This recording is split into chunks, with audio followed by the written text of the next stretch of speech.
Hey, what's going on, everyone? In this video, we're going to look at the Thursday early slate. Starting at 12:10 Eastern Time, we have a 7-game slate. Let's jump right into it. You can drop a like and subscribe down below. I appreciate that. And you can hit the bell icon to get notified whenever I upload. The bell icon next to the subscribe button. So on this 7-game early slate, we have one ace pitcher. I would call Wheeler an ace. Even though his ERA is high, he's like an ace for DFS because he's really good with the strikeouts. 87 Ks and 77 innings. Caleb Smith is also an ace, but in this matchup, probably be GPP only. He gets a really big ballpark downgrade going into Milwaukee and facing a very powerful Brewers offense. I don't mind him in GPPs, but not someone I want to go in cash games. Brandon Woodruff is facing the Marlins offense that has turned into like the Astros the last couple of days. They are really crushing the baseball. So Woodruff can slow him down, or Marlins might just ride the wave. I would rather go up a little bit more for Zach Wheeler than play Woodruff as my SP1. And then down here, I don't mind a few pieces I will touch on. I'm going to start it off with Zach Wheeler, though. He's at 10.5. He has some really good strikeout upside and is facing an offense in the Giants that is not very good against right-handed pitching. He's facing them at home. Tremendous ballpark to pitch in. He has a ton of strikeout upside, and he goes very deep into games, as you see. He's going about at least 6-7 innings every start except for a couple. He doesn't walk that many either, and we know he goes like over 100 pitches most of the time. I feel pretty good about Zach Wheeler here as my SP1. Second pitcher I like is going to be kind of a sneaky play. I was planning on going with Tyler Mahle, but now that he's not going to pitch today, I feel like going to grab somebody in his price range. And this is probably going to be Chris Archer. I like him just because he has too much talent to be this cheap. 7,700. He hasn't been very good this season, but I expect him to at least improve in the next couple months. He's gotten a little unlucky, but he's also just been throwing up meatballs sometimes. But he really flashed some upside last start against the Brewers, and he's faced a couple of tough teams lately, like the Dodgers twice, the Rockies, the Diamondbacks. He finally gets the matchup here against the Braves is good, but facing them at home, they're not as good an offense as the other teams that he's faced recently. So Archer at 7,700, I don't mind him. The Pirates gave up a ton for him. They're definitely not going to be satisfied. They're not satisfied with the results as of now, and he needs to step up. And I think that he can in this spot. So I like Archer. Next up, at first base, I like Yandy Diaz. I really like the Rays stack today. I like the Rays stack a ton. I like the Red Sox stack a lot. I like a few Reds against Hudson. Not too much, though. Hudson's been pretty good as of late, but the lefties mainly. And I love the Cubs, too, against Lambert. Peter Lambert, I'll show you guys the numbers for him, his minor league numbers. But he's regarded as one of the Rockies' best prospects. But in AAA, he had a 5.07 ERA. He's averaging less than a strikeout per inning. And yeah, he had an ERA in 5. 5+ ERA is not good in AAA. I expect him to kind of get rocked here in his first start against a very good offense in the Cubs. So I'll have some interest in the Cubs. Cubs and Rays are my top 2 stacks by far on this slate. Starting off with Yandy Diaz, I like him. He bats leadoff against lefties. He's at a good price tag at 4,300. He's been hitting the ball really, really well against left-handed pitching this season. He's batting .280 against lefties with 4 home runs and just 50 at-bats. So that gives him like a 320 ISO and a 600 slugging percentage. So Yandy Diaz leading off should get plenty of at-bats here against Daniel Norris, who gives up a lot of home runs, especially to righties. As you can see, the Rays do have some really good righty hitters like Diaz and Garcia and Pham if he's back in the lineup.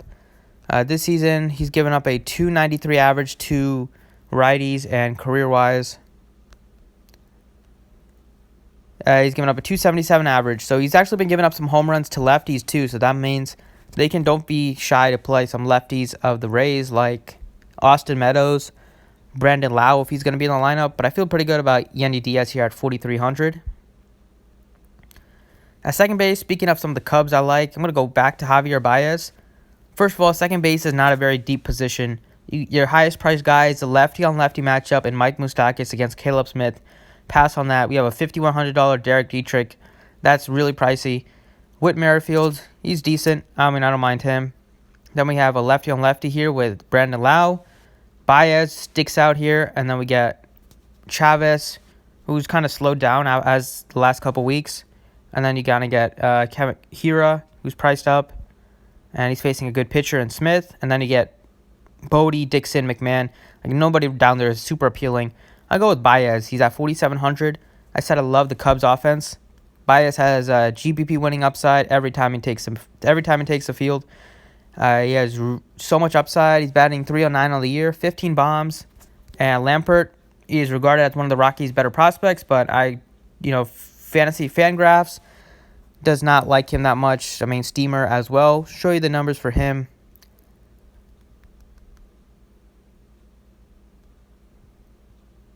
So,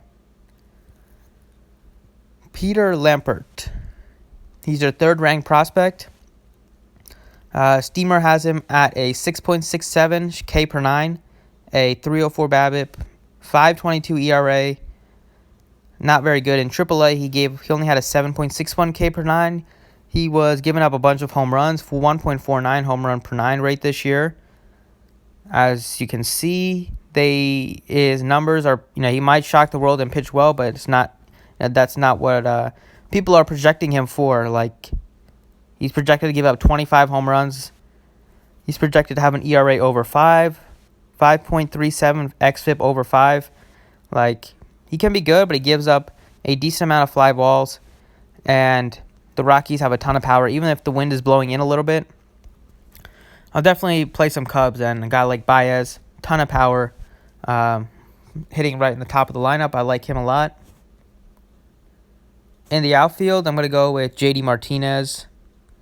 I like Martinez a lot here. He's facing a lefty. He's at 4,800, which is a really cheap price tag. Like, he's not even one of the top 5, top 10 highest priced outfielders on the slate. He's down at 4,800. And he has unbelievable numbers against left-handed pitching this season. And Duffy, his entire career, has really struggled against righties. And he should struggle here against Martinez. And Martinez can easily put a couple balls in the seats if he gets some good pitches to hit. This year against lefties, he's batting 354 with 7 bombs and just 48 at-bats. That is ridiculous. That gives him a 479 ISO and an 833 slugging percentage. I love the spot for JD Martinez here against Danny Duffy and that terrible bullpen of Kansas City. And last but not least, speaking of the Cubs, they have a really cheap guy here projected to bat 5th, and that's Carlos Gonzalez, 2,800. A nice lefty on righty platoon advantage for him. He's down at 2,800, which is a really favorable price tag. I like the Cubs offense today, facing a rookie pitcher that's going to make his debut. And Fantasy Labs has him projected about 5th, right in the heart of the lineup. Should get some RBI opportunities, hopefully. And he does have a little bit of power. Like, he's hit the ball well since he's been a Cub.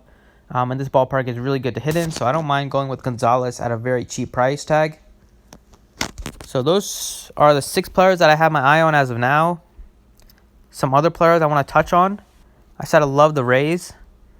Even though Garcia's priced up, I like him a ton at 5,400. I like him. If Tommy Pham's in the lineup, he has really good numbers against lefties. I like Pham a lot. I like Arroyo at 3,600 as a third baseman. Adames, too, at shortstop. Like, I like all these guys. They all get on base at a high clip. Their offense is just very good. They all complement each other well. And, I feel like they're going to be able to do some damage here against Norris. Some other teams I want to touch on. Like, there's some rain in KC. If it gets worse throughout the day, I'll post updates on Twitter.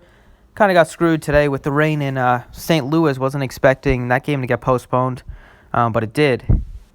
So hopefully not trying to make that happen again. But yeah, it's a pretty easy early slate, I would think, in terms of figuring out which teams to stack. Like, there's a couple of teams that stand out above the rest. And on the Cubs, they are pretty cheap still. Like, some of them are still cheap, like Addison Russell, if he's in the lineup at 3,400. I like him. Bryant's at 4,700. I talked about Baez, and Schwarber's always cheap, even though he bats leadoff. He's at 3,700.